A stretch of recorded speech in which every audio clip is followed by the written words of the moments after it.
Hey guys. Oh, I love it when technology does not work as intended.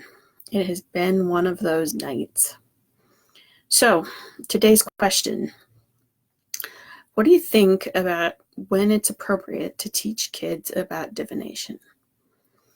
I know some people who teach little kids, toddlers, like 3 or 4 year olds, preschoolers, at least with things with yes or no answers. And I know people who want to wait until their kids are teenagers, and I've kind of seen everything in between. I know that my kids are frequently drawn to my cards because, of course, most tarot cards and oracle decks have pretty pictures, and that's always intriguing to kids. Um,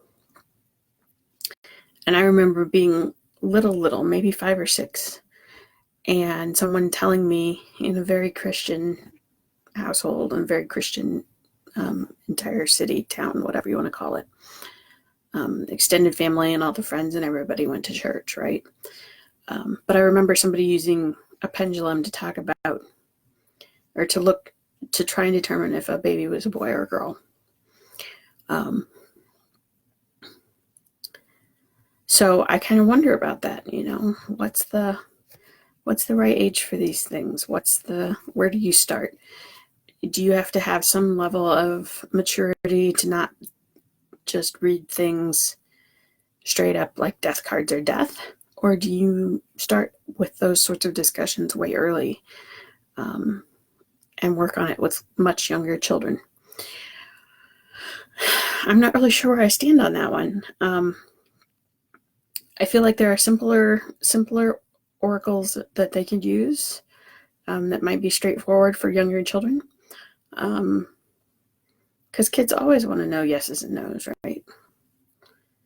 When we used to work at a psychic fair, and one of the psychics that I met there had this oracle.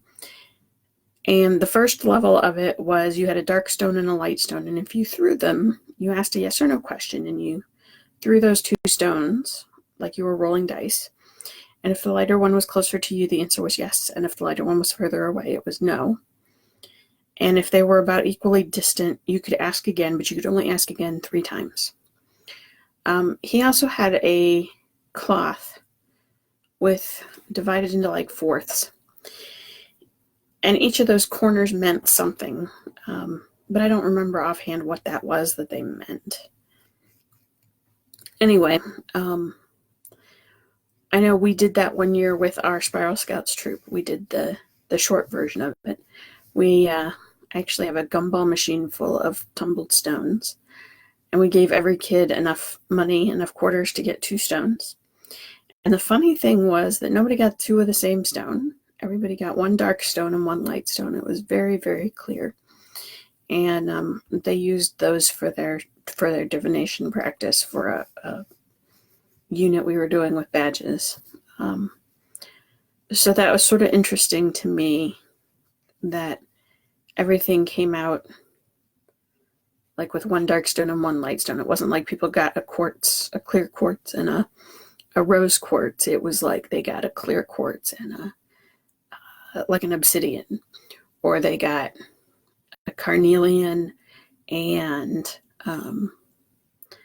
a lapis, like something that was like light and something that was dark. It was really, really clear to every one of them what they were, which was their light stone and which was their dark stone.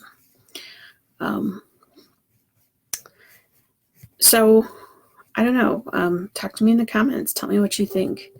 Do you teach younger kids how to read tarot? Do you teach them some other divination method? Do you teach them about scrying? Do you teach them about dowsing? Or do you wait until they're older for that sort of thing? I would love to hear from you. And when you get a chance, make a comment below and let me know. Thanks.